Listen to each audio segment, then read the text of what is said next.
Hi, friends and yogis. Jenny Wise here from WiseMind Soul Warrior and Yoga Psychology School. And I am so honored to have Courtney Collins with us. She is one of our beautiful soul sisters and soon to be graduates from the school. And she is a lawyer. And we're definitely going to talk more about how she's going to be creating mindful practice and all the things that she's going to be doing in her business. So we'll definitely talk about that as we go as well. But I want to start out, Courtney, with letting folks out there know that, may not know me, may not be familiar with Wise Mind Yoga Psychology. Like, what's this all about? If you could just take a minute to share, what brought you to the program as far as, I know part of it was within your business wanting to integrate mindfulness, but in your own personal journey, what brought you to Wise Mind? And then what have you seen as far as your own healing and transformation that's happened? So I found WiseMind on Facebook and like a Mm-hmm. ad or something, and did one of the free master classes. So that was sort Mm-hmm. of my first introduction to it. And I had done a lot of online classes. So I'm an attorney. I've seen, and I know we'll talk about this more, but I've seen the impact that mindfulness can have on the Mm-hmm. legal practice, watching the impact that it has on attorneys and the stress level that we deal with, all of that. So I had been doing a bunch of different courses to try to get better at teaching mindfulness myself. And a lot of them, I wasn't a huge fan of just the way things are presented. And then it's like really kind of clinical and dull, you're trying to stay awake through the class, that kind of thing. And so I loved the master class. I was a huge fan of just the structure and the fluidity of it, that it just felt more real. And that was, one piece of it was just my business side of things, and that I enjoyed the masterclass and felt like that was a better fit for me than some of the other things I had found. And then, personally, like I had done talk therapy. I always thought it was didn't really work for me. It wasn't really the right thing. And so when I started hearing more about the yoga psychology and understanding, I had started a yoga practice, like a personal asana practice. And then I had the mindfulness, and I was starting to connect that those two things went together, but then taking it that next step to really understand that like you could live your life pursuant to the yoga concept. And that's what really attracted me to the class. Wow. So that's amazing. Because I know we had talked about some stuff. Like I remember when we did our first consultation, and remember you were, I think, in Pennsylvania, Yeah. right, at the Yep. time on vacation. And I remember you talking about that, just wanting to get more into mindfulness and meditation. And it's just a good reminder for folks out there too, that especially if you've tried talk therapy, I just want to mention that, like if you've tried talk therapy, or if you've tried, maybe you're on different medications or different things like that, that you might be struggling with anxiety or some of these other things, this is definitely even more of a good fit for you if you've tried these other things. So exactly what you just described is like our ideal student, right?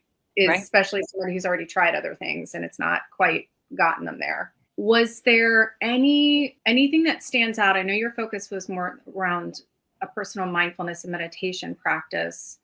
Was there anything that stands out as far as like your own personal transformation that you've seen, like maybe changes that you've seen? It could be with how you're doing your day-to-day, job as a lawyer, or with your, as a mom, or as a wife. Like, have you seen, or have your friends like noticed any changes in you, or things that you feel like you're kind of doing differently since you started the program? I think for me, one of the big things that really changed was, I guess it sounds kind of silly to say, but being able to label some of the things I saw myself doing in general. So I think mindfulness had brought me to the ability to recognize like, hey, you're doing this, and you have this inner voice and those different things, but being able to say what that was, the taskmaster, the perfectionist, they always say like face things head on, right? If you just ignore it and try to push it to the side, like it doesn't go away. And I think I always knew those qualities existed in my personality, but I didn't really address where they came from. Looking back through like the family history and, how did I get here? I think that's changed how I parent, right? To see that, okay, this is something I have that's part of my personality. Here's how I can address those things when they come up. And here's how I can stop that from being then passed on to, to my son, that I'm not expecting those things, that I'm not requesting those things. And I think back to some of where that came from in my life. And my parents are both amazing. My mother's no longer with us, but they were both wonderful parents. But just that, always perfect, and this is what you're striving for. And I see a difference in how I approach those kinds of things with my son. And I think my husband just loves the mindfulness practice in general. And it's only gotten better since I've been a part of the class, because I'm a lot more patient. I don't read into things as much. I definitely, I think, have the personality of well, I know, right? I know what you meant by that, or and I can assign meaning to things that never meant that. And so I'm a lot better about not doing that these days. Yeah. Yeah. I love that, because this as far as your studies in mindfulness, and that patience is one of the foundations. And it's just so interesting to go from when you learn the knowledge and the concepts around mindfulness to actually moving to practicing it, and then actually living it, where your embodiment is actually the word. So you go from knowledge to practice to embodiment. And when it becomes embodiment, that's when, you've rewired your mind, you've changed your heart, the whole mind, body, soul of your breath, your mind, body, breath awareness has all shifted. And that's when you become what I call an embodied practitioner of mindfulness. Does that make sense? Yeah, absolutely. And you're there, you're on your way, if you're not already there, because you already had the knowledge, you were already practicing some of the concepts. And now it sounds like you're in that embodiment phase. And then when you get into that phase, it goes deeper and deeper, as far as you being able to press pause even more, you being able to react less, having more and more patience and non-judgment, and all the things, right? Letting go, all the principles of mindfulness. And, they so much intertwine, like you said, and overlap with the philosophy of yoga, right? Absolutely. Letting things go, right? Just so much of it. And the way we teach the practice, the physical practice, is more what we call mindful movement, or a moving meditation. Right. Because we don't do a power vinyasa. Our slow flows are more of a 5 to 10 breath movement, where you're holding the poses and you're getting full deep breaths as you move. And it's meant to be a moving meditation, if that makes sense. Absolutely. And I did want to mention a couple quick things. One, you and I think, also connected with the recovering perfectionist. Yes. So that was another area where we connected. Also the taskmaster, right? I'm a recovering workaholic, high achiever. That's another one where I feel like I can never do enough. And so that's one of the reasons why I created the inner critic challenge, because we've seen that with so many, thousands of women at this point, because we've taught this inner critic concept for, on this one on 8 years or something. But then finally I was like, okay, well, I've done these 1 hour inner critic master classes. I think we need to expand on this more. And that's when we started okay, I'm going to spend a day talking about the perfectionist. What does a recovering perfectionist or a perfectionist, what does that tendency look like? Or what is the imposter syndrome with beating yourself up and playing small and telling yourself, who do you think you are? Or, the taskmaster, the overachiever, that you never seem to get enough done, or a combination of all of those. Okay. Because there's 7 inner critics. And I can't remember off the top of my head, but the comparison one, of course, is the one that we compare ourselves to other women. Right. And that there's no comparison, right? Because I'm 100% unique and you're 100% unique. And when we start shifting that mindset, there is no comparison, because there's only one of us. Changing what I call your toxic thoughts, detoxing judgment, letting go of your inner critic voice. We're all at different stages, also based on the different inner critics, right? So, say for example, the perfectionist, maybe someone's like, oh, I just became self-aware and conscious of the fact that I am a perfectionist. And then somebody else might come in and be at another stage where they're trying to heal their perfectionism. And there's that practice stage, right, of getting further into the monitoring of the thoughts around the perfectionism. And then there's that embodiment part that I talked about where you've actually healed that thought pattern and you've let go of the perfectionist. So Right. it doesn't like 100% go away, Right. but like 90% of the time you can shift your mindset and your new neuron pathway when you rewire the brain. That now I'm looking at it and I'm going, okay, like I don't beat myself up 90% of the time with a perfectionist inner critic. Right. They're kind of running, but it's so weakened because I've been able to let that go and to move on beyond that. Like, this is good enough. I am Right. doing the best that I can, and I'm going to let the rest of it go. Right. And that there is no perfectionism. Like, perfectionism is an illusion. And there is no perfectionism, right? There is no perfect. Right. Right. So, and that's kind of what I mean when you get into the embodiment of like, I'm a recovering perfectionist. You know what I'm saying? Yeah. So that's kind of, it becomes a part of your life without you having to think about it. Like, it's just exactly. there. Right. It just, yeah. It's kind of like when you learn the peace pause is another example I give. I don't know if I did this with your group, but did I ever show you guys like the big red button, the big red peace pause or pause button? So those easy buttons, like the red easy button. Okay. So I'll have to dig this out and do a video on this. But one of the classes I taught, I think it was last January, I literally printed out a huge, like a picture of a pause button, big red pause button. And you can imagine like a stop sign or pressing the pause button, right, between stimulus and response. And imagining like a sticky note sitting at your desk every day of this red pause button.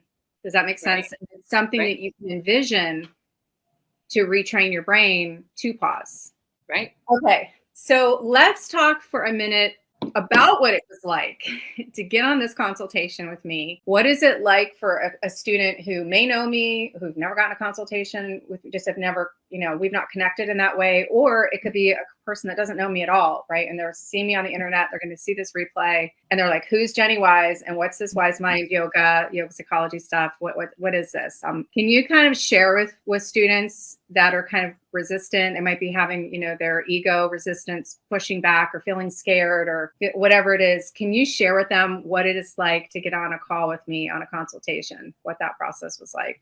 I was in Pennsylvania on unexpected vacation, and I remember I was like, man, I gotta like make this phone call happen. And I was probably pretty nervous about it too, like it's scheduled at this time and I have to make this happen. I remember texting you like, I'm out of reception, give me a few minutes. And then it was just like talking to a friend, right? Like it wasn't, I don't want to say there was no formality to it because we were still talking and on task for things, but it was just talking through, where are you? What are you looking to get out of this?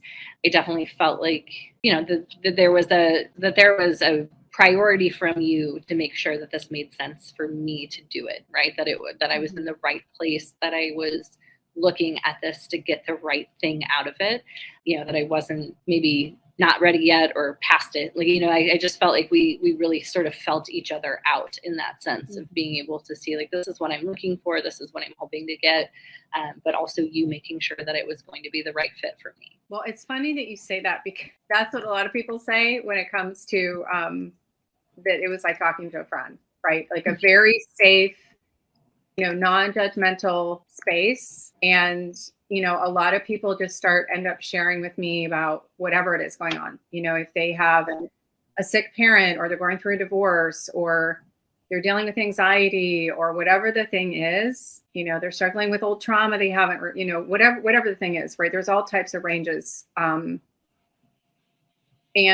I'm so grateful, to have done the work that I've done on myself over the past 10 years, that I'm able to sit in a fully non-judgment space. Right. And the only reason I can do that is because of all the work I've done on myself to not judge myself. Right. And there goes that, non-judgment principle of mindfulness and of yoga, is to learn to be gentle with yourself and to love yourself, radically accept yourself and do mindful self-compassion, right? And that is a huge overlying principle of WiseMind yoga, is mindful self-compassion, and that you are doing the best job at any time, right? That you're doing the best job that you can with whatever you have going on at that time. And in the past, whatever happened, you were doing the best job that you could. So similar to what you were talking about with your parents, right? Or my parents, My parents, I know, loved me, and they did the best job that they could raising me, right, with the trauma that they had dealt with, right? So it's just like learning to be compassionate with yourself and non-judgmental with yourself. And then as you again eventually embody that, it goes out to everybody else around you. Because what happens is when you judge yourself, you judge everybody else around you.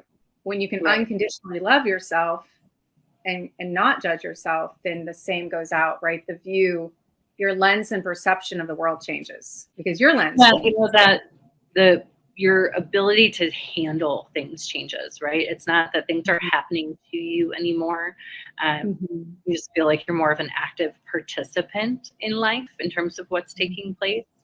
And for those that listen to the replay, it's WiseMind Soul Warrior is the page. And Courtney, I know you know it's like a very detailed, lots of information about the program, and you can schedule a consultation on that page. And so there's literally probably 6 places where you can schedule consultations. So I'm going to put that in the comments. Again, it's wisemindsoulwarrior.com.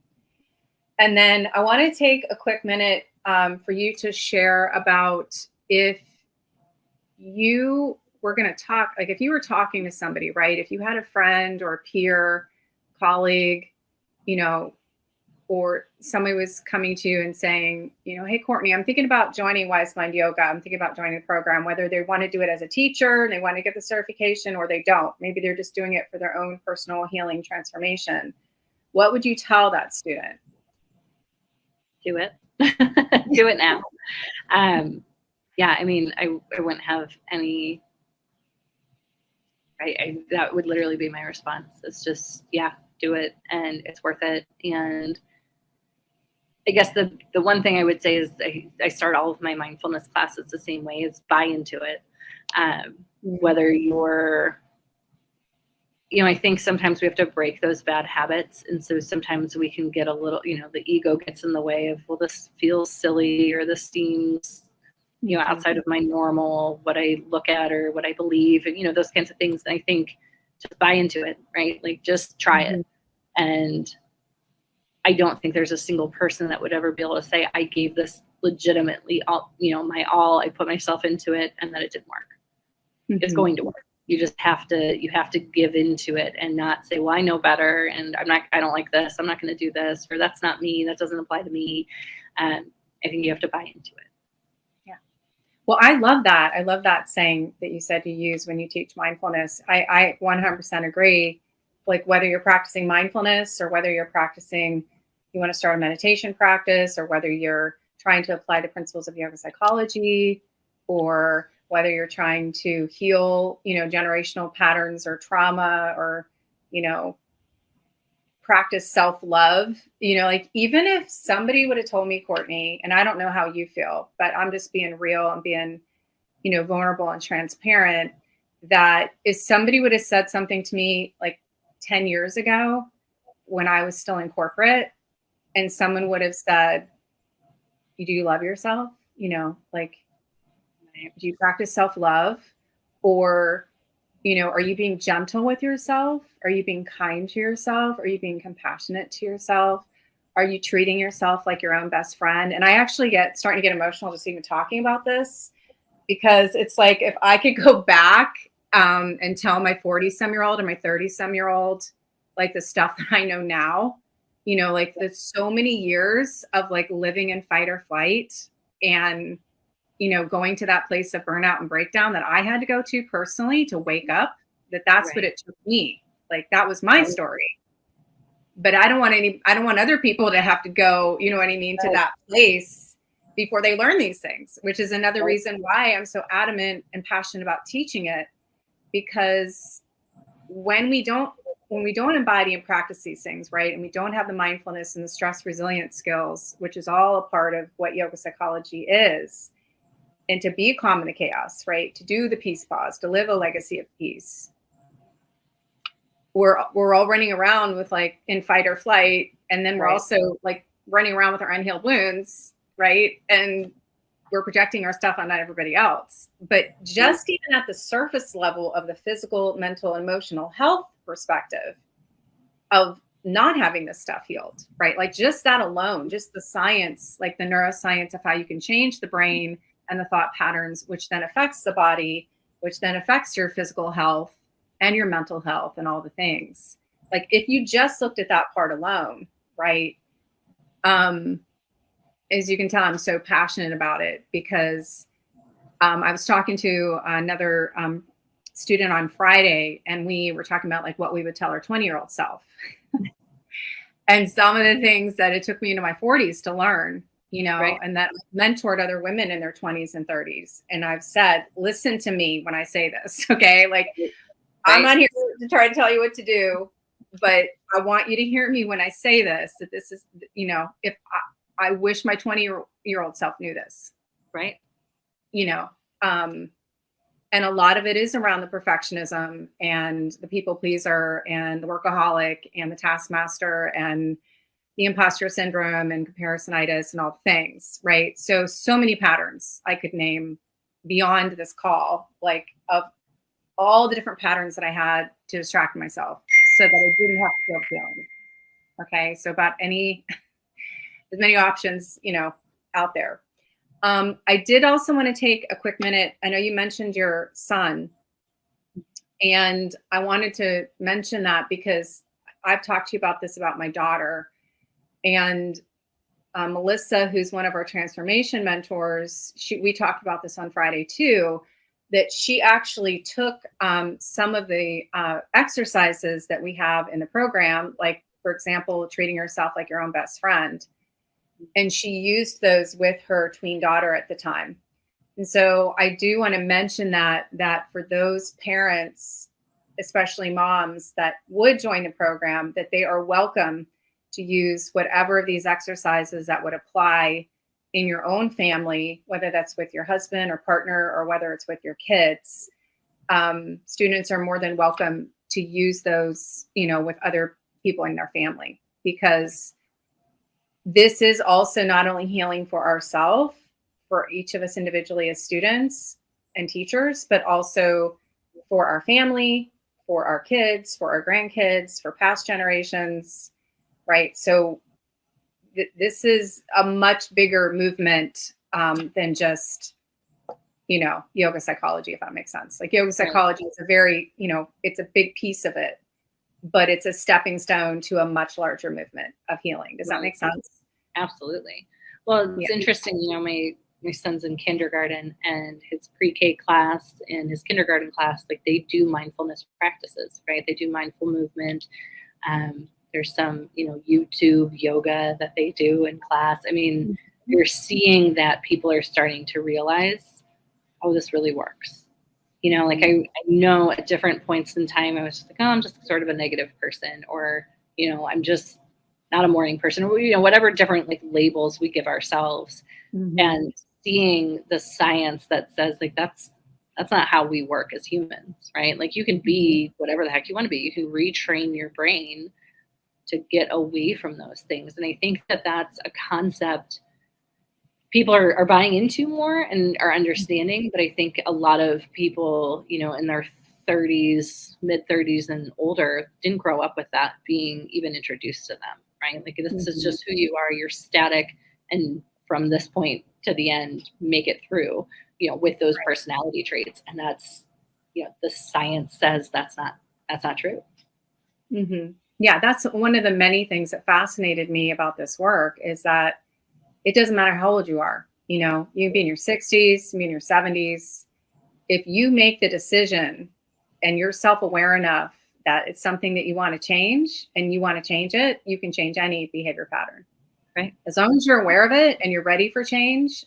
And I think that's the beautiful thing about yoga psychology and yoga in general, is that it teaches you to be comfortable in the discomfort, which is what allows you to do the transformation. That is a huge part of what yoga and breath work and meditation is about, especially meditation. I mean, all of it. But to be able to sit still with your own thoughts and simply with your breath, right? You know, that's creating a very powerful, what we call CEO mindset, or samurai mind, ninja mind, Jedi Knight, whatever you want to call it. You know, that's one of the hardest things you can do, is actually sit still with your own thoughts. Right. and not be distracting yourself with the 1,000 things that we have at our fingertips to distract ourselves, including our phones. But I digress, because that's like a whole nother conversation we can have about that. So one other question I have for you, and then I want to talk about your business piece, is the learning management system and the manual and all of that. I know you didn't get a chance to go to the retreats, but hopefully you'll be able to go to the one that we do in Sedona this year. Share a little bit about what that was like as far as the LMS and like some of those pieces of the yoga classes or the breathwork sadhana practices, and what that was like for you. I really liked that I could do it at my pace. We had a general schedule of where you needed to be, and you were teaching, on this day you were teaching this class, so you sort of had to be, to that point. But I could do it on my own schedule. And so for me, that was huge, because I couldn't have done it otherwise, right? If it was a scheduled class, you have to be on at this time each day. That just never would have worked with my schedule. So I really appreciated that, when we figured out the day that we would meet once a month, that Christy, asked everyone, like, okay, this is to do it at this time. And then I really liked the manuals, because I'm just a visual, like, hold it in your hands kind of person. And then I could do the videos, and I mean, it was so easy to follow through with each thing that you were doing, just kind of went step by step. I could watch the videos sort of, if I was driving or if I was working out. You didn't have to have, the videos were nice because you didn't have to be in one place, right? You didn't have to just sit there and stare at the screen, right? You could listen and follow along, and then, they complemented what you were reading in the manual. So I went through and I was doing the manuals mostly first, and then doing that, to sort of back it up, which was, I really enjoyed. It was easy to use. You can log in from anywhere, your phone, whatever, on your computer. So that part was awesome. Well, I appreciate you bringing that up, because I did want to mention that quickly. That is definitely an advantage, that you can watch a lot of the master classes can just be on your phone, and you can have it on in the background. And then, of course, there's other classes, whether you're taking a yoga class or, breathwork and meditation, or if you're doing a journaling exercise, or you're doing shadow or soul work. Then if it's that type of stuff, then obviously you want to carve out time where you're focused on it. But there's a lot of it where you can be, listening to the master class, whether it's about koshas or chakras or whatever, it's about mindfulness, neuroscience, relationships, whatever the topic is, that it can be going on. So whether you watch it in the car, you have it in the background, and that's how it's meant. We want to make this as seamless and as easy as possible for you guys to be able to review as much of the information as you possibly can within those 6 months. And that we also give you lifetime access to everything too. So if you don't get completely through all of it, we have the honor system in yoga that eventually you will, and we trust that you will. So, and there is no pass fail in our program. So I just want to put that out there too, for anybody who's concerned about that. Everybody has different policies. Each school sets their own policies, and we have no pass fail. Okay. We want to create a safe, loving, mindful self-compassion, right? We want to create that type of environment with our school. Right.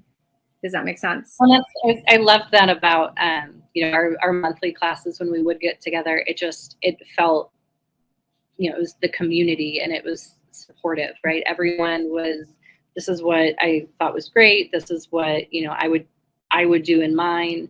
But it wasn't like this competitive, well, I'm doing better than you are, like that.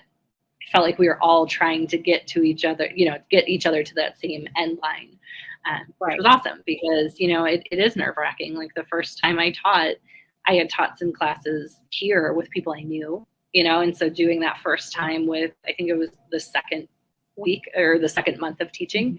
So we had been on one call where I'd kind of gotten to know people, but not all that, all that much. And yeah, I mean, I didn't even think about it. Right? Like it was just that comfort of everyone's there to support, and everyone's learning together. And and that's how we set it up, is we wanted you guys to have a very safe space to be able to practice. And also a big part of the program and the intention of me creating it was very much around creating a soul sisterhood community, and that you guys would have a connection and a support system.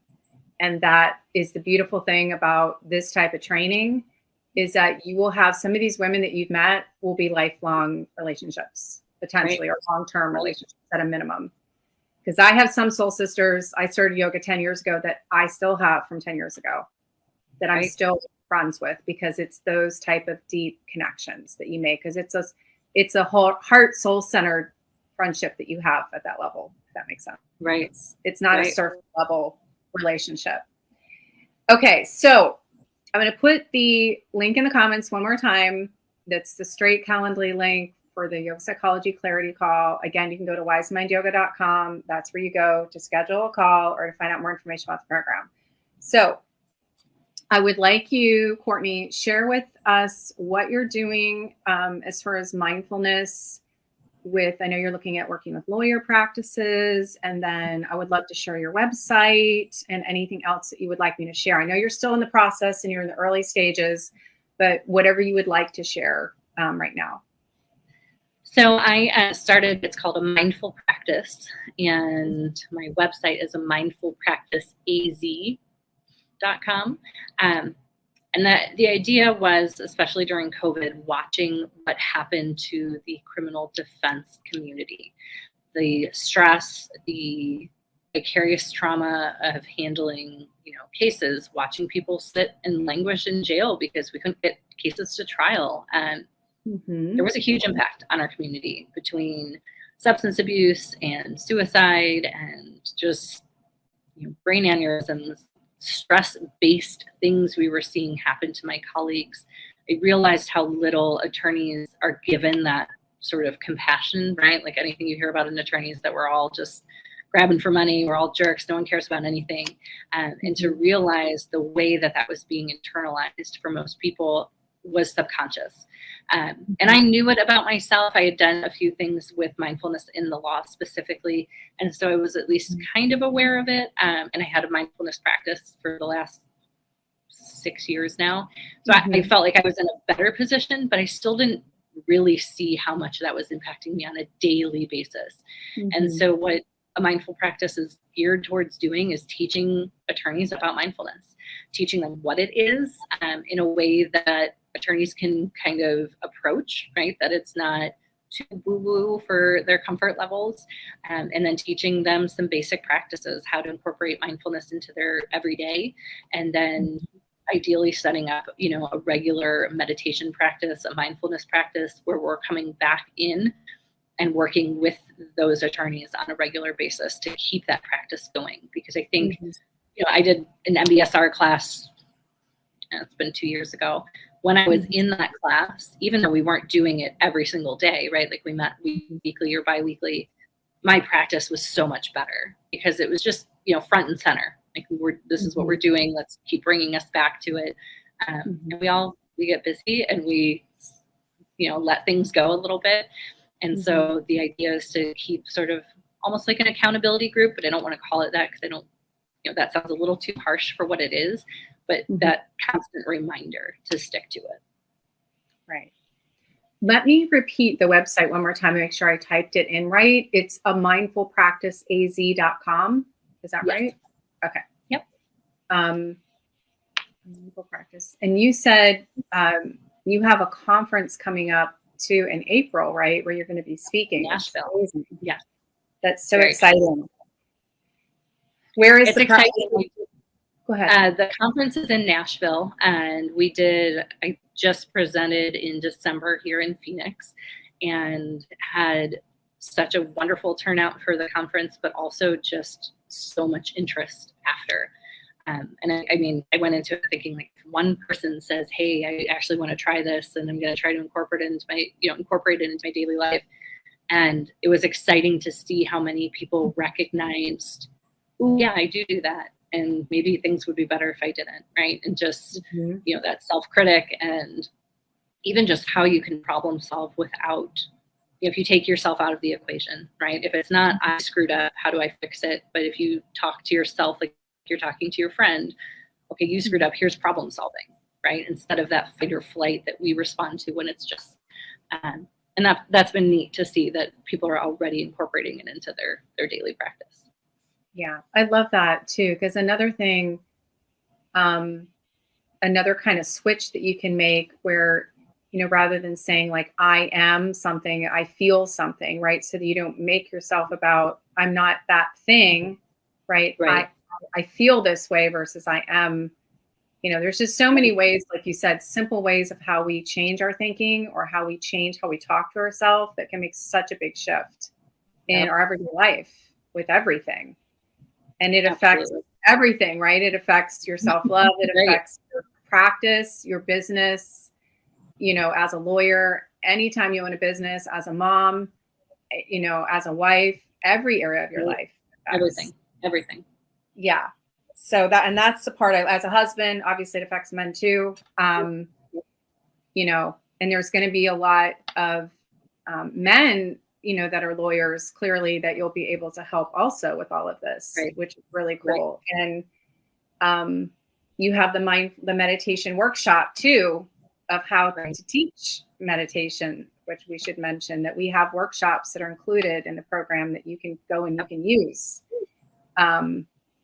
Because that's how I've learned how to teach other students meditation, right? It's like, here's a baseline of here's the common myths of of what people don't understand what meditation is, or, like, I don't have time to meditate. I'm sitting here wasting my time. This isn't doing anything. I can't stop my thoughts. Those are the three common myths. And so people are like, I can't stop my thoughts, so I'm a bad meditator, so I'm just not going to meditate. Right. And that's what a lot of people do, and they just give up because they think that they're supposed to. There's some guru out there, Courtney, that lives in the Himalayas. Some Himalayan monk that's out there telling people that if you don't stop your thoughts, right, you're not meditating, okay? Or you're not, If you live in the Himalayas, right, and you meditated 8 hours a day or 24 hours a day or whatever, then you can probably stop your thoughts. But for those of us that are living down here on Earth and living as a modern yogi, what they call householder in India, you can't live like that, right? And thoughts are going to come, and that's what they do. Thoughts are like a great analogy to think about it is thoughts are like the air you breathe. Right. Thoughts come in and come out. You breathing, it's as simple as you breathing is what your thoughts are. And so if you can just imagine them like that ocean wave or the breath in and out, and that, Yale did a study, 50% of the time, the default mode network of the brain is the part of the brain that's the monkey mind that jumps from one thing to the other, the thoughts. Right. Well, they actually did a study, 50% of the time, the thoughts wander. And that is 100% natural. So when it goes bing, grocery store, or bing, I got to get, whatever it is, that is totally normal. That's what monkey mind does. Right. So if more people understood that and just learned to notice it and observe it, which is part of mindfulness, and let it go, then there'd be a lot more people meditating right now. And there'd be a lot more people that were less stressed and more calm if they knew that. So we got to get that word out. Okay. I agree. We're putting the message out, Courtney. Okay. Putting that message out into the world. Because it ultimately leads to a legacy of peace. And that's a whole other level of discussion. But the more people that meditate and pray, the more peace and calm we have in the world. So totally agree. Okay, lady, well, I know you need to go. You got to go to court. So thank you so much for fitting this into your schedule. I know you're super busy. I'm so grateful that you took the time to share your experience with us. And I'm so grateful to have you be part of the program, really. I'm so glad that we connected. And I'm super excited to see how you're going to continue to put this out into the world and how we can support you doing it. Awesome. Super excited, girl. Good luck. Thank you. Thank you. Good luck in court. We'll see you later. Have a good one. You too. Bye.